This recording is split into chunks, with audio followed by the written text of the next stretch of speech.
Hello class, जागृति classes online platform पे आप सभी का स्वागत है।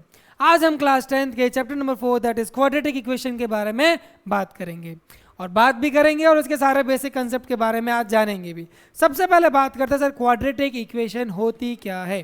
क्वाड्रेटिक इक्वेशन वह इक्वेशन रहेगी जिसके अंदर हमारे पास highest degree of the variable will be 2। Degree क्या रहेगी हमारे पास? डिग्री ऑफ वेरिएबल कितनी रहेगी? 2। सर इसका एग्जाम्पल लेते हैं sir, 4x square plus 2x plus 8 is equal to 0।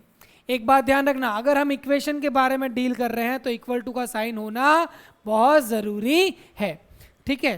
Quadratic equations, इसको सॉल्व कैसे करते हैं सबसे पहले बात करेंगे। सर क्वाड्रेटिक इक्वेशन का स्टैंडर्ड फॉर्मेट होता क्या है, ठीक है। Standard format of quadratic equation क्या होता है, देखिए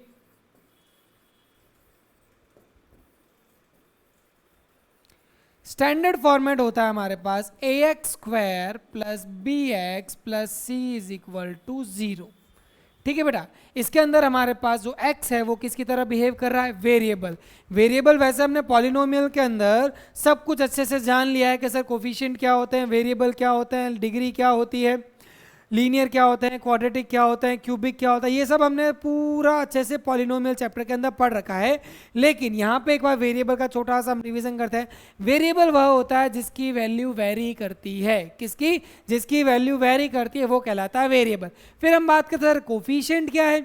सर एक्स स्क्वायर का कोफिशिएंट क्या है मेरे पास? ए। एक्स का कोफिशिएंट क्या है? बी। और सर सी क्या है? सी होता है हमारा एक कॉन्स्टेंट टर्म जिसकी वैल्यू कभी चेंज नहीं होती, ठीक है बेटा, ओके। ये हो जाता है हमारे पास स्टैंडर्ड फॉर्मेट। हमारी जो एक्सरसाइज 4.1 है वो इसी के साथ डील करेगी। अगर हमारे इक्वेशन के अंदर एक्स स्क्वायर है और यही सबसे हाईएस्ट टर्म है विद डिग्री 2, तो वो मेरी इक्वेशन क्या कहलाएगी? क्वाड्रेटिक इक्वेशन, ठीक है बेटा, ओके। फिर हम बात करते हैं सर क्वाड्रेटिक इक्वेशन को सॉल्व कैसे करते हैं। तो सबसे पहला हमारे पास मेथड आता है दैट इज फैक्टराइजेशन, जिसे हम कहते हैं स्प्लिटिंग द मिडल टर्म। क्या कहते हैं? Splitting the middle term. उसके अंदर हमें क्या होता है? मिडल टर्म को स्प्लिट करना होता है। वो हमारी आगे फर्दर एक्सरसाइज के अंदर आएगी जब हम उसके अंदर करेंगे। अब हम शुरू करते हैं एक्सरसाइज 4.1। क्या शुरू करते हैं? एक्सरसाइज 4.1। देखिए बेटा,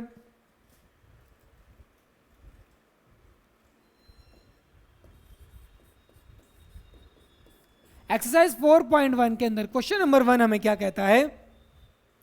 क्वेश्चन नंबर 1 कह रहा है check whether the following are the quadratic equations और नॉट।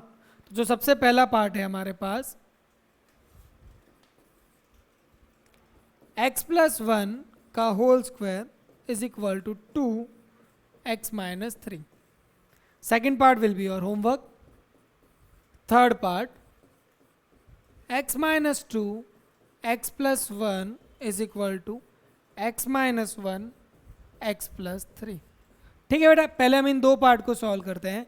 इन्हें बस क्या कीजिए, हमारा जिस मेथड से सॉल्व हो रहा है उस मेथड से आप सॉल्व कर लीजिए। यहाँ पे हमारे a प्लस बी का होल स्क्वायर लग रहा है तो हम लिख, आपको पता है a प्लस बी का होल स्क्वायर क्या होता है? A square plus 2ab plus b का स्क्वायर, ठीक है। तो यहाँ पे आप इसको ओपन कीजिए, x square plus 2x plus 1 is equal to 2x minus 2 को x से मल्टीप्लाई किया और 2 को माइनस 3 से मल्टीप्लाई किया -6। तो देखिए क्लास, सब कुछ LHS में ले आइए। X square plus 2x minus 2x plus 1 और प्लस 6 इज इक्वल टू 0।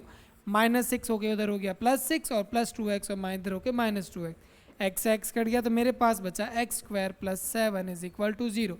तो क्लास ऑब्जर्व कीजिए, मेरे पास यहाँ पे एक्स स्क्वायर रह गया है। अगर मेरे पास यहाँ पे एक्स स्क्वायर है तो इसका मतलब मेरे पास यहाँ पे क्या रहेगा? Yes, it is a quadratic equation.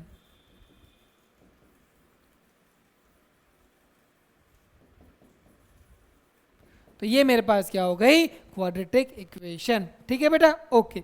अब मैं बात करता हूँ थर्ड पार्ट की।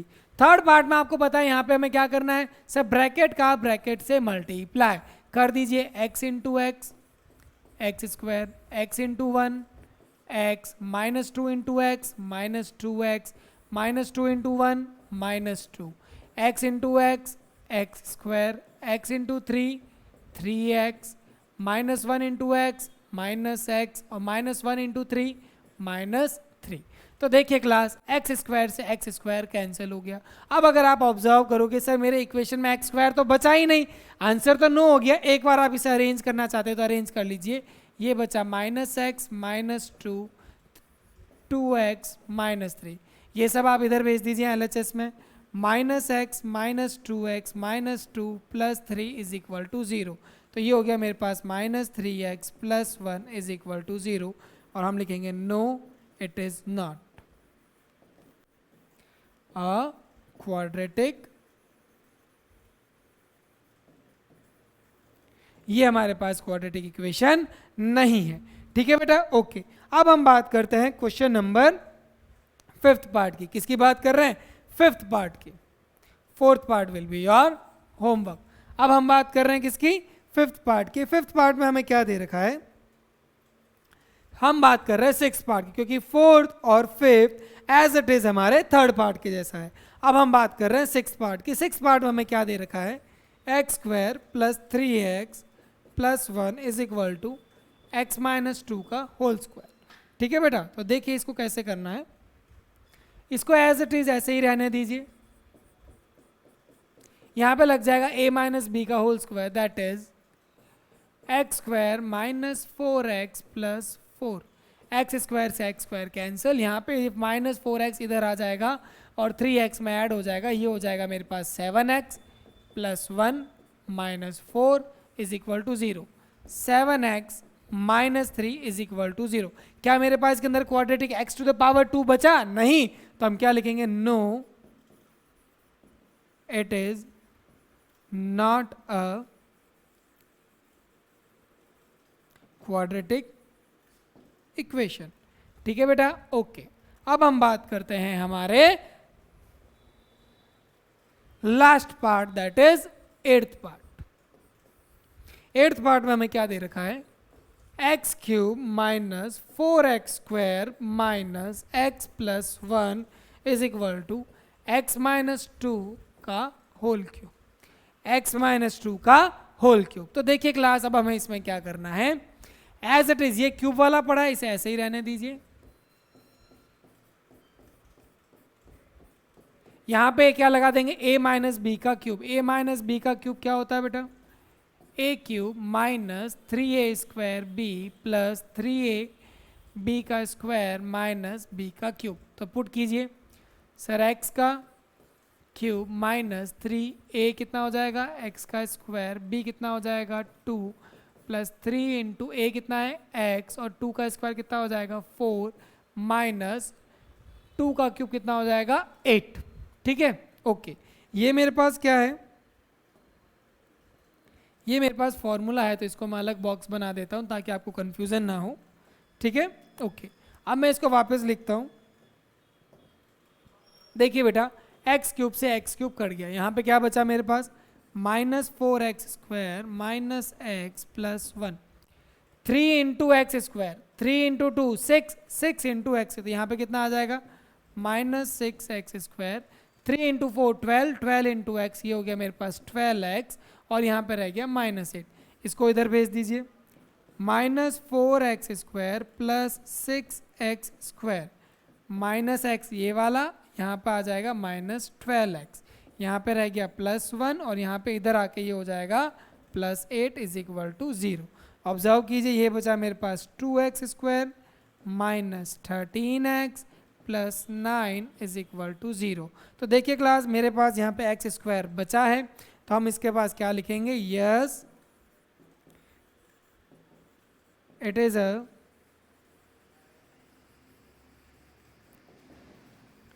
Quadratic equation. ठीक है बेटा, तो ये हमारे पास क्या हो गई? Quadratic equation. आप सिंपली क्वेश्चंस को सॉल्व करते रहिए, इसके पास ज़्यादा कोई हेडेक वाली बात नहीं है।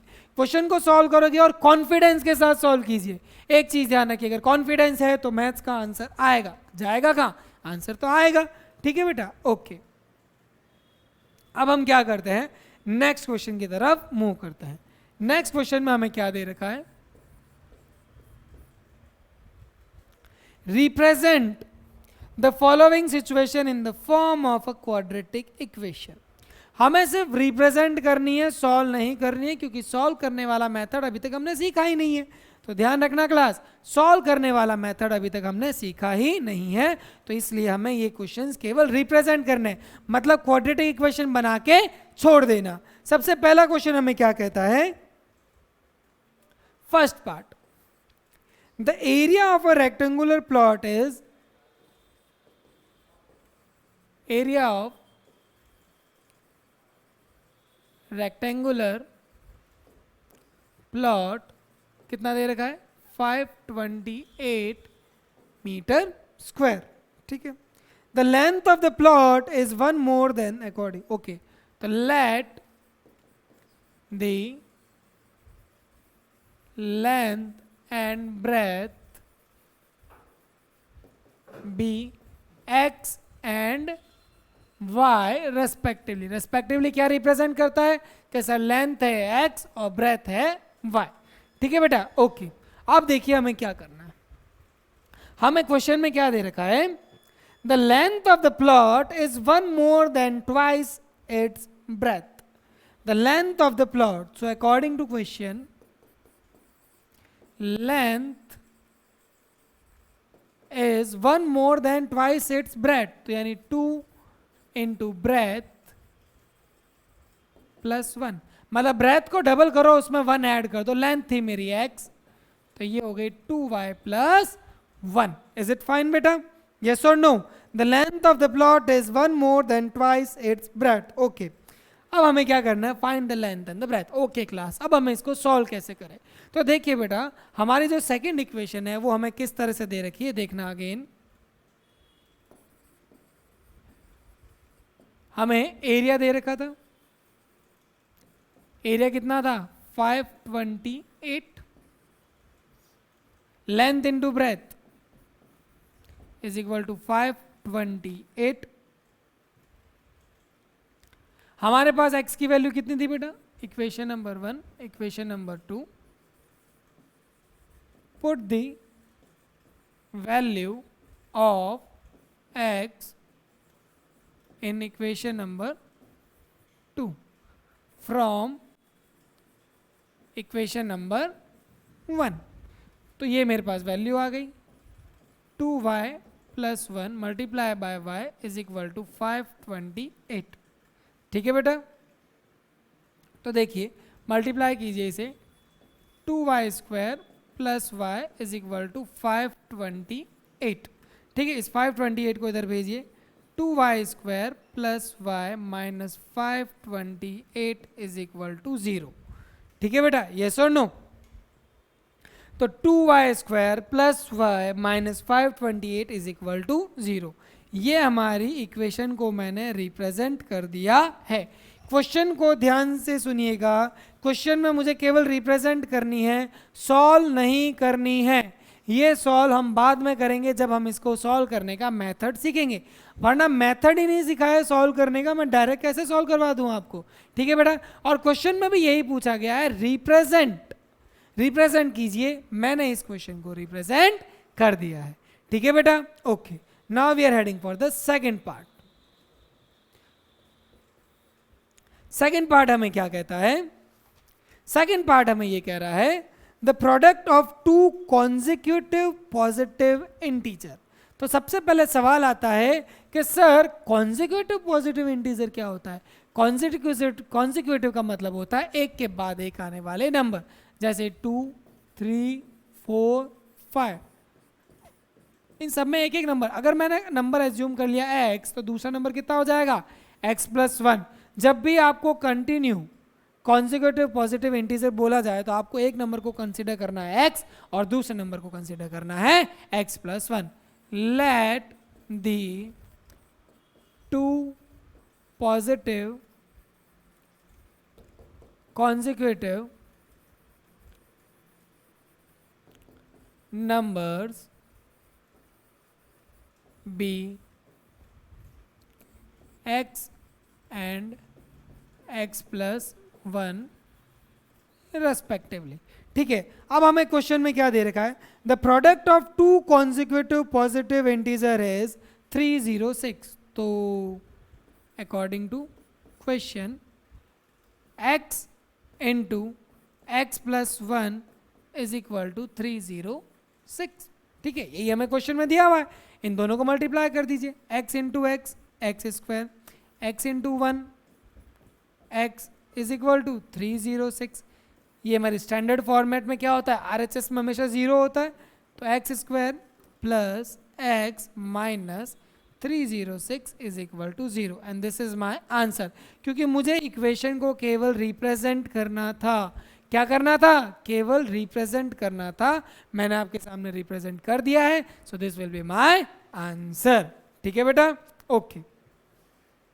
अब हम बात करते हैं थर्ड पार्ट की।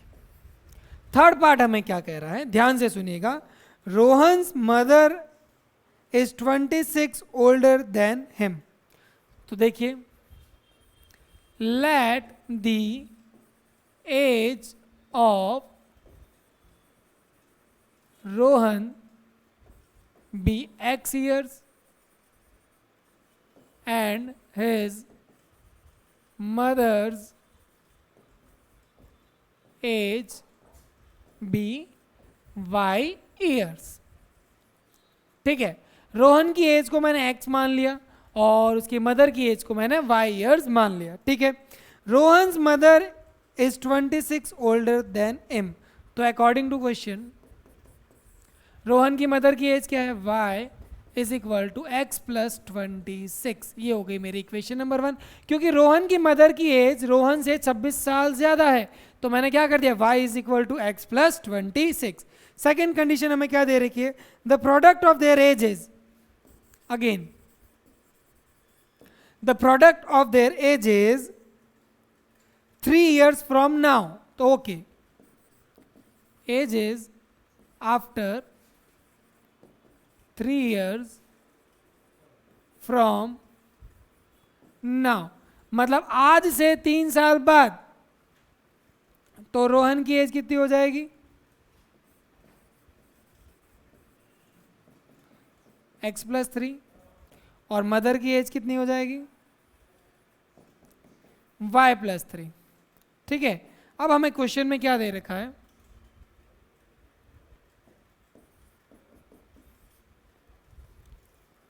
क्वेश्चन में हमें दे रखा है the product of their ages 3 years from now will be 360। तो इन दोनों को मल्टीप्लाई करना है, x plus 3 into y plus 3 is equal to 360। ये दिया हुआ है 360। ओके, ठीक है। तो सबसे पहले हम क्या करते हैं क्लास, देखिए हमारे पास y की वैल्यू आ रखी है, y की वैल्यू कितनी है, x प्लस 26। यहां पे मैं लिख रहा हूं put the value of y from equation 1। ठीक है, तो अब देखिए x plus 3 multiply by x plus 29 is equal to 360। Multiply कीजिए इसे, x into x x square, x into 29 29x, x 3 into x 3x, 3 into 29 कितना होगा 57 is equal to 360। x square 29 और 3 कितना हो गया 32x, 57 minus 360 is equal to 0, क्योंकि RHS में क्या होना चाहिए, 0 होना चाहिए। तो ये कितना हो गया एक्स स्क्वायर प्लस 32x, 57 में से 360 चला गया, 57 में से 360 चला गया तो कितना रह गया अपने पास, एक सेकेंड क्लास, यहाँ पे देखिए आपने 29 इंटू 3 किया है, 29 इंटू 3 होगा मेरे पास 87 और मैंने यहाँ लिखा है 57, ये हो गया मेरे पास 87। ठीक है बेटा, अब 360 में से आपको क्या सब्ट्रैक्ट करना है, 360 में से आपको सब्ट्रैक्ट करना है 87, तो हमारे पास आंसर आ जाएगा ये, हमारे पास ये आंसर कितना है, माइनस कीजिए जल्दी से, 360 में से ये मेरे पास रह गया 273 is equal to 0. So this will be my answer. ठीक है बेटा, हमें क्या करना था, इसको रिप्रेजेंट करना था। मैं फिर कह रहा हूँ सॉल्व नहीं करना, हमें केवल रिप्रेजेंट करना है, और हमने इस इक्वेशन को रिप्रेजेंट कर दिया है। ठीक है, ओके। अब हम बात करते हैं क्वेश्चन नंबर 4। किसकी बात कर रहे हैं? Question number 4। Okay, question number 4 में हमें क्या बोला गया है, देखिए बेटा, क्वेश्चन नंबर 4 में बोला गया अ train travels a distance of 480 kilometre.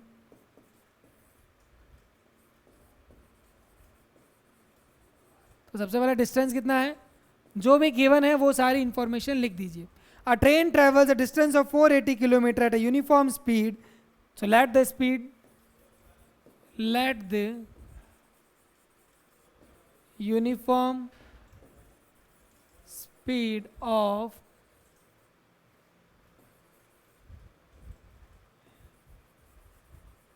train be x kilometre per hour. ठीक है, तो जब वो uniform speed x kilometre per hour से डिस्टेंस 480 किलोमीटर ट्रेवल करता है, अब ये कह रहा है if the speed had been 8 kilometre less, अगर स्पीड 8 किलोमीटर लेस होती है, when the speed is 8 kilometre per our is less than speed will be, speed कितनी हो जाएगी, x minus 8 kilometre per our. Yes और नो? ओके, पहले मैंने speed मानी x, फिर सेकंड केस में दे रखी है अगर स्पीड मेरी x माइनस 8 किलोमीटर कम हो जाती है, तो इसमें हमें क्या करना है, देखिए बेटा थोड़ा सा ध्यान दीजिएगा। मेरा सवाल इतना सा है, जब मेरी स्पीड कम होगी तो टाइम ज्यादा लगेगा या कम, मैं इतना सा मान लेता हूं। According to question T2 minus T1 is equal to 3R। अब सवाल आता है सर आपने ये कैसे लिखा, तो देखिए मेरी बात सुनिएगा।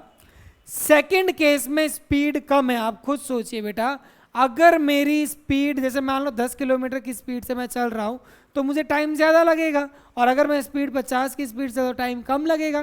तो जब मेरी स्पीड कम होती है तो टाइम ज़्यादा लगेगा। टाइम ज़्यादा लगेगा, कितना लगेगा, पहले के कंपैरिजन में 3 घंटे ज़्यादा, यानी पहले केस से सेकंड केस में 3 घंटे ज़्यादा लगते हैं। तो टाइम का फॉर्मूला क्या होता है, डिस्टेंस अपॉन स्पीड। तो डिस्टेंस कितना था मेरे पास 480, सेकंड केस में स्पीड कितनी थी x माइनस 8, फर्स्ट केस में स्पीड कितनी थी 480 और स्पीड थी मेरे पास x is equal to 3। Yes और नो? अब इसको आप इजीली सॉल्व कर लीजिए, इन दोनों का एलसीएम आएगा x इंटू एक्स माइनस 8, ये मल्टीप्लाई हो गया 480 into x minus 480 into x minus 8 is equal to 3। ठीक है बेटा, अब देखिए आप इनको सिंपल सा मल्टीप्लाई करना है। जब आप इसको मल्टीप्लाई करते हो तो आपके पास क्या रह जाएगा, देखिए 480 into x minus 480 into x minus into minus plus 480 into 8। अब इसको मल्टीप्लाई मत कीजिए क्योंकि आगे आई थिंक कैंसिल हो जाएगा, थोड़ा सा वेट कीजिएगा। X square, x into x, x square minus 8x is equal to 3। ठीक है बेटा, 480x कैंसिल हो गया, यहाँ पे मेरे पास बचा 480 इंटू 8 और यहाँ पे रह गया मेरे पास 3 into x square minus 8x। Is it fine, yes और नो? अब देखिए बेटा, इस 3 को मैं इसके डिवाइड में 3 1 टाइम्स, और ये 480 मेरे पास कितनी बार जाएगा, जल्दी से बताइए, 16। तो ये हो गया मेरे पास 160 इंटू 8, ये आ गया 160 into 8 is equal to x square minus 8x। ठीक है, अब मेरे पास क्या करना है, मेरे को ये वाला इधर भेज देता हूँ। So x square minus 8x minus 160 into 8 is equal to 0। ठीक है क्लास, तो अब देखिए हमारा क्या कर रहा है, हमारे पास इक्वेशन आ गई है x square into 8x, sorry x square into 8x minus 8x, 160 into 8, 1 2